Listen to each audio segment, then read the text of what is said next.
El Museo del Ejército resguarda maquinaria y elementos que demuestran el paso de la historia en la institución militar y las huellas que marcaron a la sociedad guatemalteca. El museo abarca todo lo que es la historia del ejército, desde el periodo independiente hasta la época actual en forma más específica. Tratamos de dar una orientación sobre lo que es la historia militar de Guatemala en sus periodos más antiguos, en el periodo prehispánico, y cubrimos hasta el área actual. Los objetos, en su mayoría, la colección que tiene el museo fue rescate del coronel González Centeno, que fue una de las personas más acuciosas y más dedicadas a la historia del ejército que yo conozco. La historia del ejército de Guatemala está muy arraigada con la historia del país. Entonces los elementos que la conforman pueden venir desde un simple parche de identificación de grado jerárquico hasta un vehículo militar, que es lo que acá mostramos. Con un horario de lunes a viernes desde las 8 de la mañana a las 4 de la tarde, los empleados del museo enseñan a las nuevas generaciones artefactos como un helicóptero H1N1, un tanque de los años 30, una pistola Colt de 1857, entre otras herramientas. Tratamos de mostrar lo que son herramientas que necesita el ejército, que ha necesitado el ejército a lo largo de su historia. Dentro de nuestras piezas más antiguas de vehículos está un tanque M3A1 que data de 1932, que es uno de los primeros vehículos traídos a Guatemala para hacer la transición de la caballería de sangre a la caballería motomecanizada. Estos fueron ubicados en las unidades de la Guardia de Honor. Posteriormente vendrán los tanques Marmon, que son tanques medianos, y luego empezarán a venir ya todo, se hará una transición completa de la caballería de sangre a la caballería mecánica.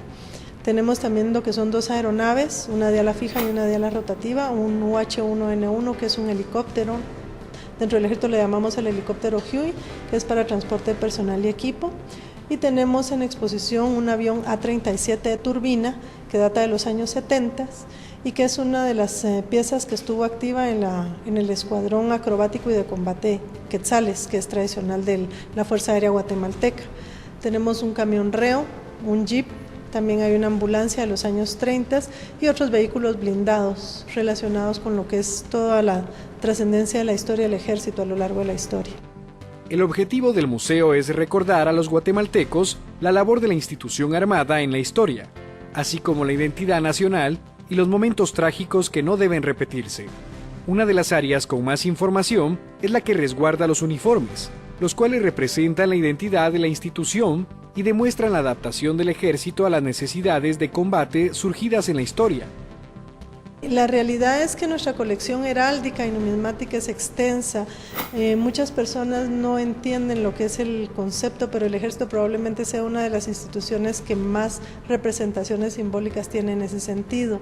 La bandera de Guatemala como tal se va a instaurar en 1823, pero va a ser para la Federación o para las Provincias Unidas de Centroamérica. Esto va a cambiar en el 25, luego en el 43, después en el 51, y finalmente va a haber otra en el 58, que es una de las más completas y más bonitas dentro de la historia heráldica para el país, hasta la de 1871, que es muy similar a la que utilizamos en la actualidad, y la última que va a datar de 1960 a 1968, en que se dan las últimas modificaciones.